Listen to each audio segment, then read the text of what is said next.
한 목소리로 받들어 읽겠습니다. 시작. 범사에 감사하라. 이것이 그리스도 예수 안에서 너희를 향하신 하나님의 뜻이니라. 아멘.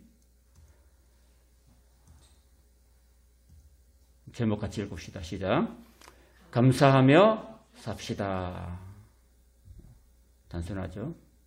좀 약간 오늘은 요아틱하게 PPT를 만들었습니다. 이해해 주시기 바랍니다. 추수감사절은 어떤 날일까요? 구약에 장막절이라는 절기가 있습니다. 그래서 그 장막절에서 유래되었습니다. 그런 추수감사주일은 한 해 동안 우리가 먹을 수 있는 그런 곡식과 열매를 주신 하나님께 감사하며 예배를 드리는 날입니다. 하나님께서는 추수감사 외에도 왜 모든 일에 감사하라고 말씀하셨을까요? 그것은 감사는 바로 우리 모든 삶에 있어서 해야 될 하나님이 기뻐하시는 뜻이기 때문인 것입니다. 그래서 오늘 데살로니가전서 5장 18절에 범사에 감사하라.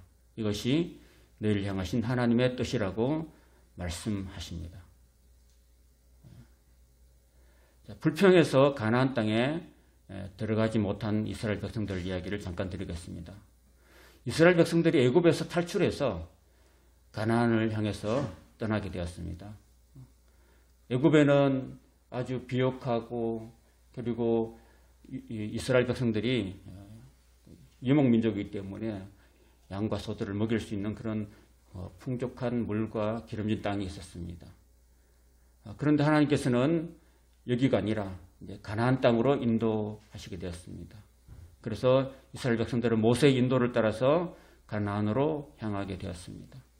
그런데 그 중간 과정이 바로 힘든 과정이었습니다. 그 과정은 바로 메마른 그런 척박한 그런 광야를 지나게 되었다는 것입니다. 그래서 이 광야를 지나는 이스라엘 백성들은 가나안을 향한 도중에 너무나 척박한 환경 속에서 원망하고 불평을 계속하게 되었습니다. 하나님 왜 우리가 힘든 광야를 걷게 하시지? 왜 하나님은 사랑의 하나님이신데 우리를 이렇게 힘들게 살게 만들지?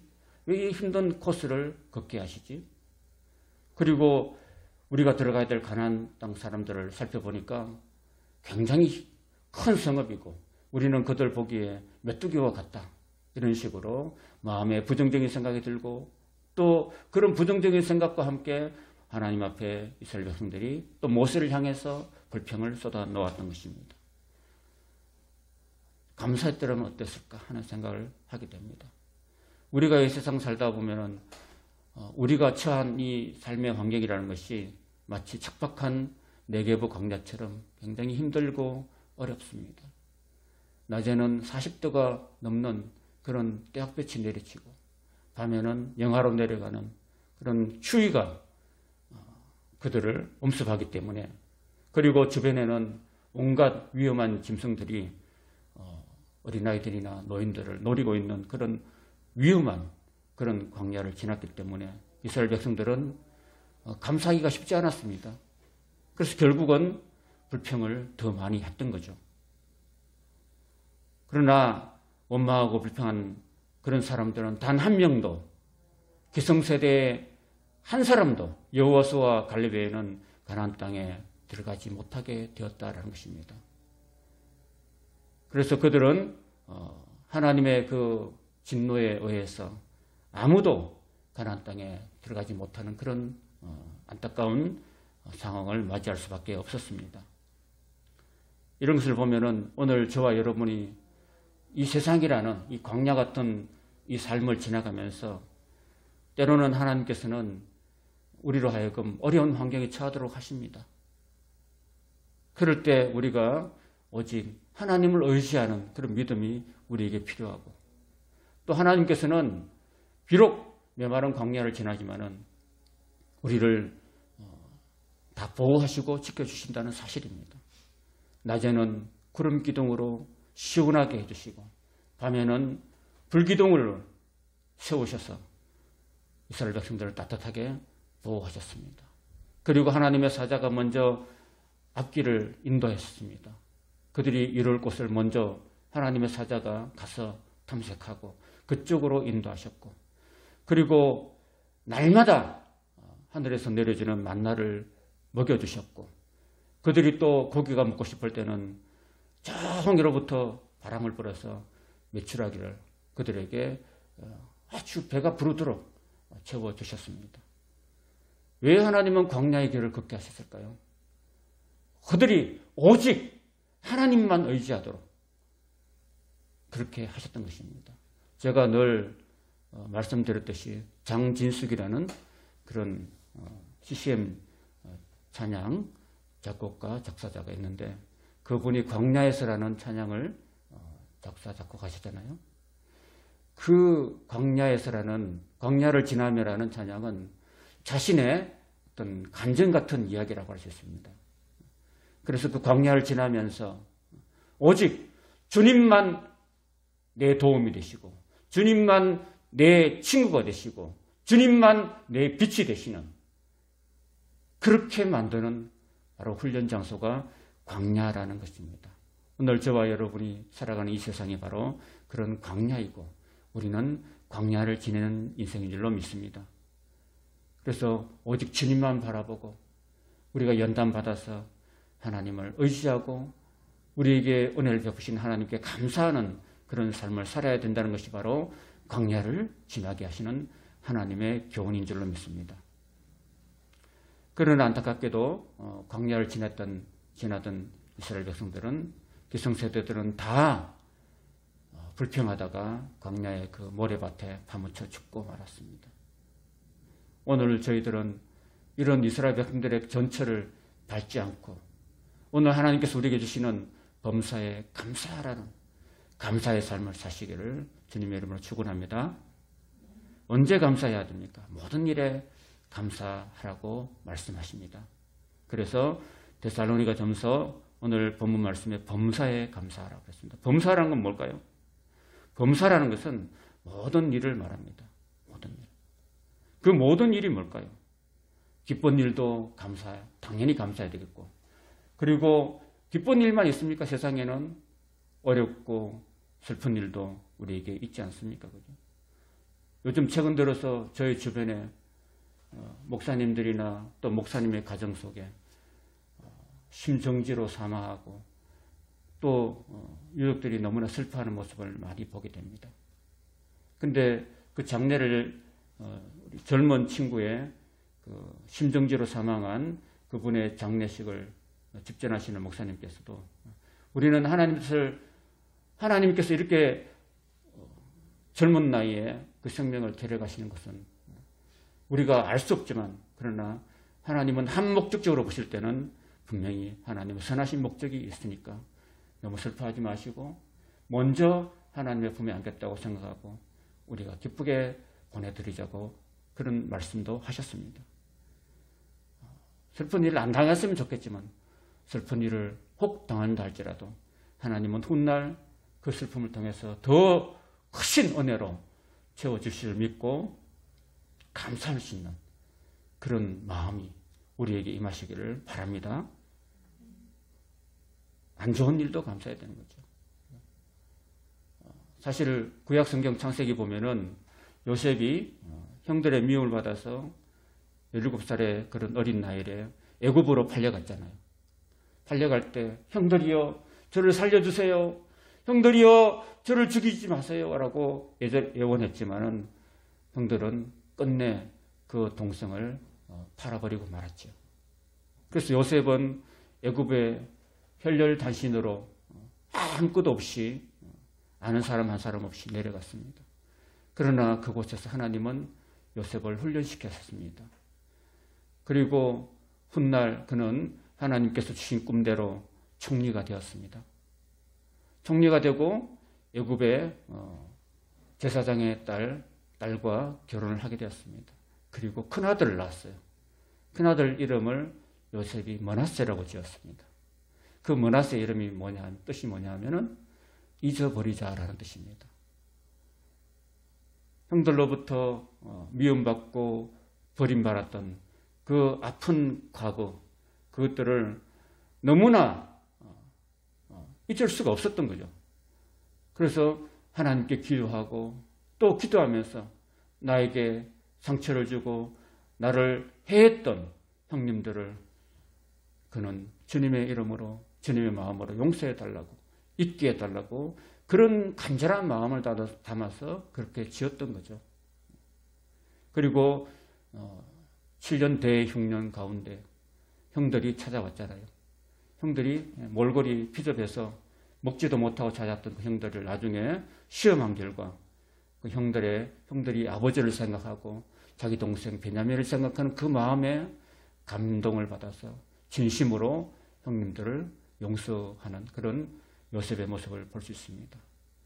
그리고 이제 아버지 야곱이 돌아가신 다음에 형님들이 요셉을 굉장히 두려워했습니다. 저 동생이 옛날에 이를 기억하고 우리를 죽이진 않을까라고 두려워했을 때 요셉은 창세기 45장에 이렇게 고백합니다. 형들이여 두려워하지 마십시오. 형들은 나를 악하게 대했지만은 하나님께서는 그것을 선으로 만들어서 아름답게 만들어서 오늘날 만민의 생명을 구원하게 하셨습니다.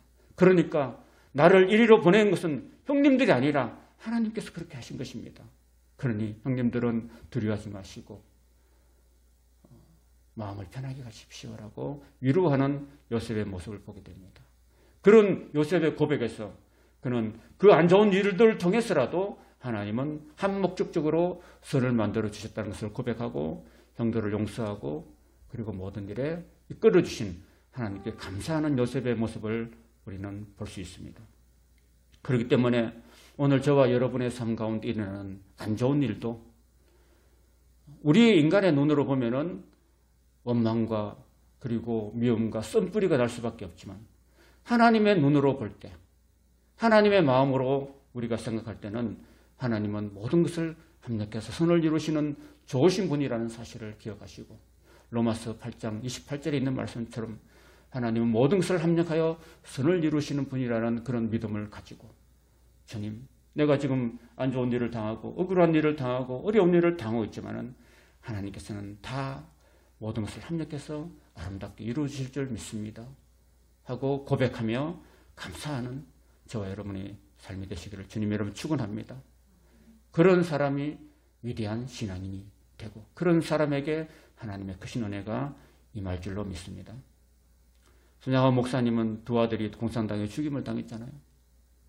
보통 사람 같으면 얼마나 그 죽인 사람을 미워하고 원망하고 또 죽이려고 하겠습니까?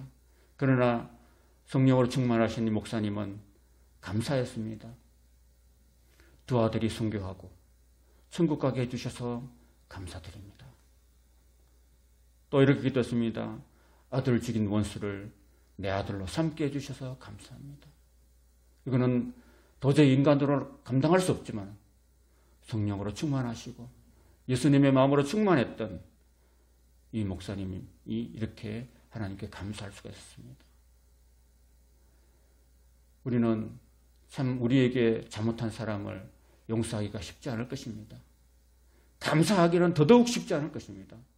그러나 용서하고 그리고 그런 용서할 뿐 아니라 더 나아가서 그렇게 하신 하나님께 감사할 수 있는 그런 사람이 된다면 정말 수준 높은 그리고 위대한 그런 하나님의 사람이 될 줄로 믿습니다.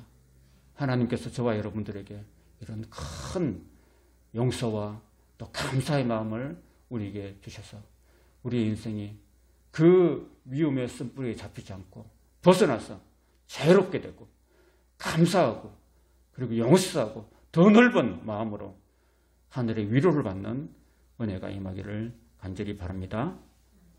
감사하면 어떤 복을 받습니까? 감사하면 불평할수록 불평한 일이 자꾸 생기지만은 감사를 하면 감사할수록 감사한 일이 계속 생길 줄로 믿습니다. 또 하나 예를 들자면 누가복음에 나오는 10명의 나병 환자들이 있는데 그들은 인생의 절망 가운데서 예수님께 나와 도움을 요청했습니다.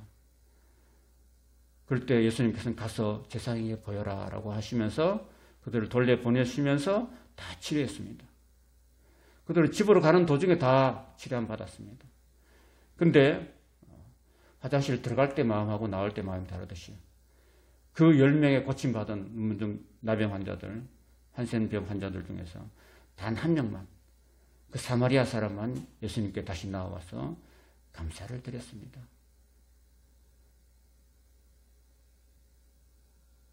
그런데 예수님께서 이렇게 말씀하셨죠. 9은 어디 있느냐.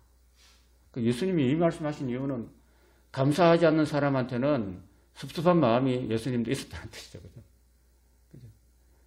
오늘 저와 여러분들이 여기 이 자리까지 오기까지는 누군가의 도움이 있었을 것입니다. 그죠? 올 한 해 지나오면서도 누군가 우리를 도왔기 때문에 여기까지 온 것이 아니겠습니까? 그죠? 비록 저희 교회도 작은 교회고 정말 너무 연약한 그런 교회지만 누군가가 우리를 위해서 기도해주고 누군가가 얼마의 그런 후원을 했기 때문에 여기까지 온 것이거든요. 그래서 저도 늘 연말이 되면은 그런 작은 도움을 주신 분에게도 감사드리려고 애를 쓰고 있습니다. 감사 드린 것을 하나님께서 기뻐하시기 때문이고 또 감사는 감사를 했기 때문에 계속 감사를 해야 되는 것이죠. 오늘 우리도 하나님께 받은 은혜가 있다면 주님께 꼭 감사하시는 그런 저와 여러분이 되시기를 바랍니다.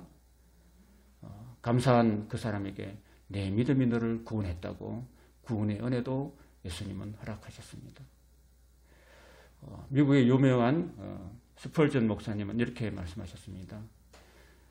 하나님은 캄캄한 밤하늘을 보고 감사하는 사람에게 별빛을 주신다고 했습니다.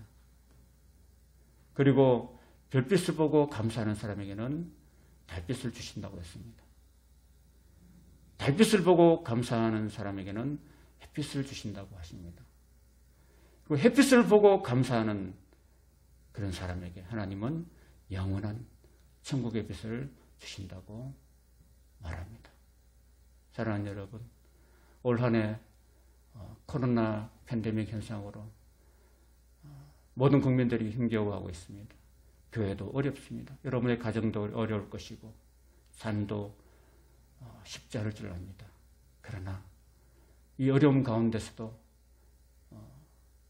우리가 변함없이 지금도 숨쉬고 살아갈 수 있는 이 은혜가 우리에게 있기 때문에 내게 두 눈이 있고 두 팔이 있고 그리고 두 다리 있음도 감사하고 내가 호흡할 수 있는 그런 은혜가 있으니 감사하고 작은 것 하나라도 당연한 것을 여기지 마시고 감사하며 하나님께 더 가까이 나아가는 저와 여러분의 삶이 되시기를 예수님으로 축원합니다.